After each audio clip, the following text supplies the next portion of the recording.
The anxious generation. The surge of suffering, 2. Smartphones and the creation of Gen Z. Did you know that the arrival of smartphones in 2007 changed the way teens interact with each other? I've noticed that. It seems like kids are always on their phones now. Exactly. By 2016, 79% of teens owned a smartphone, compared to just 23% in 2011. That's a huge increase. So, what happened to their mental health during this time? Well, during the first wave of technology in the 1990s, teen mental health remained stable. But things changed after smartphones and social media became widespread. Interesting. So, the decline in girls' mental health started around 2012 or 2013? Yes, that's when we saw a significant shift. While boys' mental health changed in more varied ways, girls faced a more direct collapse. I can see how constant connectivity could be overwhelming for them. Absolutely. Unlike basic phones that allowed simple communication, smartphones provide 24/7 internet access and social media notifications. That sounds exhausting. I can imagine how that might affect their well being. It really can. The constant pings and need to check social media can lead to anxiety and stress. I read that by 2022, nearly 46% of teens reported being online almost constantly.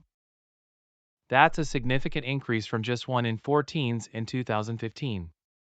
It really highlights the shift in their daily lives. And it's not just about being online. Teens now spend an average of nearly 7 hours a day on screen media, excluding schoolwork. Exactly. This high screen time correlates with rising anxiety levels among adolescents. It's quite alarming. I can see that. With social media, they might be constantly worrying about how they are perceived by others. Right. Sherry Tickle mentioned that with smartphones, we are forever elsewhere, which affects real life interactions. That's a profound observation. The introduction of the iPhone 4 in 2010 seems to mark a turning point in this behavior. Yes, and the rise of platforms like Instagram created a culture of comparison, especially among teen girls. And boys have shifted towards immersive online experiences, like video games and YouTube, which can also be isolating. Aren't they right to be anxious and depressed? You know, many people believe that the anxiety and depression in Gen Z is due to the state of the world, especially after events like 9/11 and the financial crisis. That's true. But I've read that these events might not be the main cause of their mental health issues. Exactly. For instance, studies show that millennials who faced similar crises did not see a rise in mental illness during their teenage years. Really? So, what about the economic downturn during the financial crisis? Didn't that impact youth mental health? Interestingly, data indicates that adolescent mental health didn't plummet during the crisis years of 2008 and 2009. In fact, it remained stable throughout the 2010s. That's surprising. And what about climate change? Isn't that a significant worry for young people today?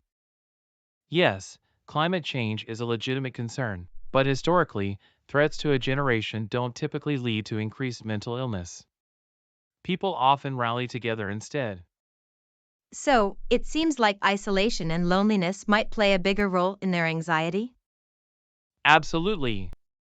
When young people feel isolated or useless, that's when mental health issues Rather tend to than from arise. Collective threats. It's fascinating how collective action can actually motivate and energize people instead of bringing them down.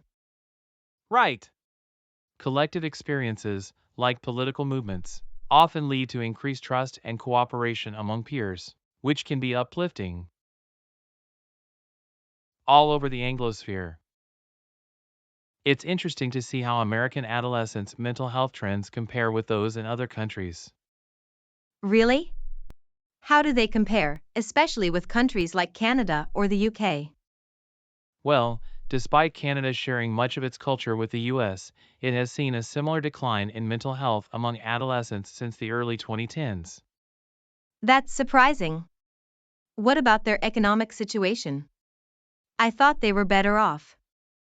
Yes, Canada has avoided many of the sociological issues, like high economic insecurity and violent crime that the US faces, yet the mental health decline is still evident. So, this decline started around the same time for both countries? Exactly. In 2011, Canadian teens began reporting a drop in mental health, just like their American counterparts. What about the UK? I've heard they have similar issues. Yes, the UK also experienced a rise in anxiety and depression rates in the early 2010s, particularly among girls. That's alarming. Does this pattern show up in other Anglosphere countries too? Absolutely.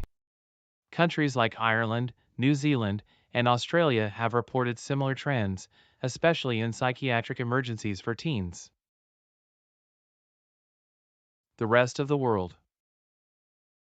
I read that in the Nordic countries, teens reported high levels of psychological distress between 2002 and 2018. That's concerning. It seems to be the same pattern as in the Anglosphere. Right, and if you look at the data from 2010 onwards, the increase in anxiety is quite noticeable. What about other parts of the world? Are they experiencing similar issues? Interestingly, there are few global surveys on adolescent mental health, but PISA does track feelings about school across 37 countries. I've heard of PISA. They ask students about feelings like loneliness and making friends, right? Exactly. The data shows that feelings of loneliness increased across the Western world, except for Asia. So, it seems like smartphones and social media might be playing a big role in this change. Yes, it appears that as teens began using smartphones more, it became harder for them to connect with peers in person. That's a striking observation. It's like we've put a whole generation through an uncontrolled experiment.